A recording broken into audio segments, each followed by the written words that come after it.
नमस्कार, futures and option इस course के थर्ड लेक्चर में आपका स्वागत है। पिछले लेक्चर में हमने फॉरवर्ड कॉन्ट्रैक्ट्स के बारे में देखा कि फॉरवर्ड कॉन्ट्रैक्ट्स कैसे काम करते हैं और कैसे आप उनका इस्तेमाल कर सकते हो। लेकिन उसमें एक बड़ी दिक्कत जो हमें आ रही थी वो होती है डिफॉल्ट रिस्क की, कि अगर सामने वाली पार्टी डिफॉल्ट करे तो क्या। और इस प्रॉब्लम का सोल्यूशन फ्यूचर्स ने निकाला है। तो फ्यूचर्स फॉरवर्ड का नेक्स्ट वर्जन है। तो फ्यूचर्स ने डिफॉल्ट रिस्क के प्रॉब्लम को कैसे सॉल्व किया, वो उन्होंने सॉल्व किया रेगुलेशन और एक्सचेंज से। जैसे कि हमने देखा कि फॉरवर्ड कॉन्ट्रैक्ट में जो कॉन्ट्रैक्ट होता है वो डायरेक्टली दो पार्टीज के बीच में होता है, लेकिन फ्यूचर्स में कॉन्ट्रैक्ट सीधे दो पार्टी के बीच में होता, बीच में एक्सचेंज आता है और एक्सचेंज एक मीडिएटर का रोल निभाता है। और उसके साथ ही वो आपको डिफॉल्ट रिस्क से छुटकारा भी दिलाता है कि अगर आप किसी फ्यूचर में इन्वेस्ट करते हो तो आपको इस डर की बिल्कुल भी जरूरत नहीं है कि सामने वाली पार्टी उस कॉन्ट्रैक्ट के दिन आपको पे करेगी या नहीं। ये सारी रिस्क एक्सचेंज खुद लेता है। फ्यूचर्स में जो भी कॉन्ट्रैक्ट्स होते हैं वो स्टॉक एक्सचेंज और कमोडिटी एक्सचेंज के जरिए होते हैं। तो चलो एक एग्जाम्पल की मदद से समझते हैं कि फ्यूचर्स कॉन्ट्रैक्ट कैसे काम करते हैं।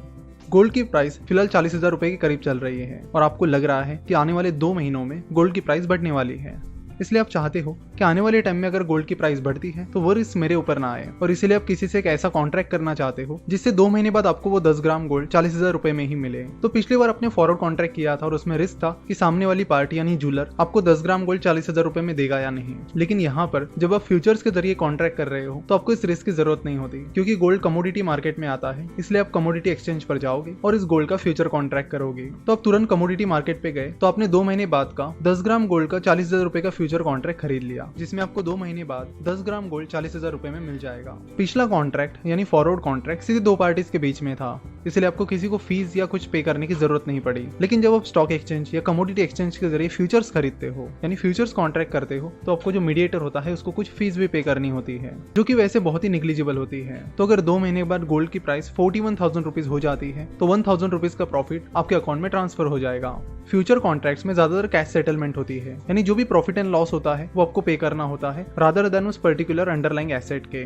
चलो तो देखते हैं कि फॉरवर्ड कॉन्ट्रैक्ट और फ्यूचर कॉन्ट्रैक्ट्स में मेन डिफरेंसेस क्या होते हैं। फॉरवर्ड कॉन्ट्रैक्ट रेगुलेटेड नहीं होता है, यानी उसमें कोई भी रेगुलेशन या मीडिएटर नहीं होता, वो डायरेक्टली दो पार्टीज के बीच में होता है। इसलिए अगर सामने वाली पार्टी डिफॉल्ट करती है तो उसका रिस्क आपको ही उठाना पड़ता है। वही फ्यूचर्स कॉन्ट्रैक्ट रेगुलेटेड होते हैं और डिफॉल्ट रिस्क की गारंटी एक्सचेंज लेता है, इसलिए आप पर डिफॉल्ट रिस्क आता ही नहीं। तो आप कह सकते हैं कि फ्यूचर्स में डिफॉल्ट रिस्क 0 रहता है। Forward contract completely customize contract होते हैं, यानी आप चाहे जैसा उन्हें कस्टमाइज कर सकते हो। जैसे कि हमने देखा कि जूलर और आप चाहे जैसा वो कॉन्ट्रैक्ट कर सकते हो। अगर आपको लगता है कि नहीं मुझे 10 ग्राम नहीं 5 ग्राम गोल्ड ही खरीदना है तो आप 5 ग्राम गोल्ड का भी फॉरवर्ड कॉन्ट्रैक्ट उनके साथ कर सकते हो।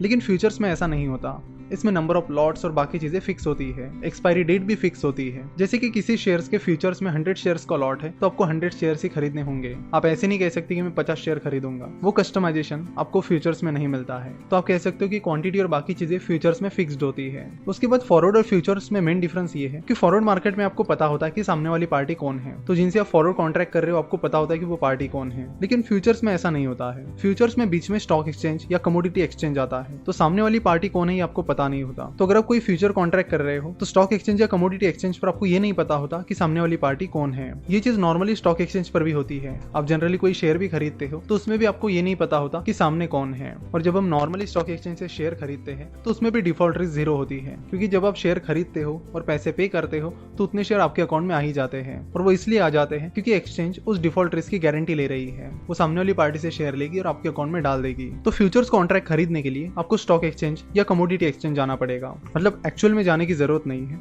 आप ऑनलाइन भी उनके जरिए खरीद सकते हो। स्टॉक एक्सचेंज में शेयर्स के फ्यूचर्स होते हैं, जैसे कि टीसीएस का शेयर है तो उसके फ्यूचर्स रहेंगे कि अगर आपको लगता है कि टीसीएस का शेयर 2 महीने बाद गिर सकता है तो आप किसी पर्टिकुलर प्राइस पर टीसीएस के फ्यूचर्स खरीद सकते हो और अपनी रिस्क को कम कर सकते हो। तो इस तरह शेयर्स के फ्यूचर्स कॉन्ट्रैक्ट स्टॉक एक्सचेंज पर मिलेंगे। वही जो कमोडिटीज होती है उनके फ्यूचर्स कॉन्ट्रैक्ट आपको कमोडिटी एक्सचेंज पर मिलेंगे। जैसे कि अगर आपको गोल्ड, सिल्वर या फिर आपको अदर कमोडिटीज जैसे कि शुगर, दाल एटसेट्रा इनके फ्यूचर्स खरीदने हैं तो वो आपको कमोडिटी एक्सचेंज पर मिलेंगे। इंडिया में MCX that is multi commodity exchange और NCDEX that is national commodity and derivatives exchange, ये 2 मेन कमोडिटी एक्सचेंजेस है।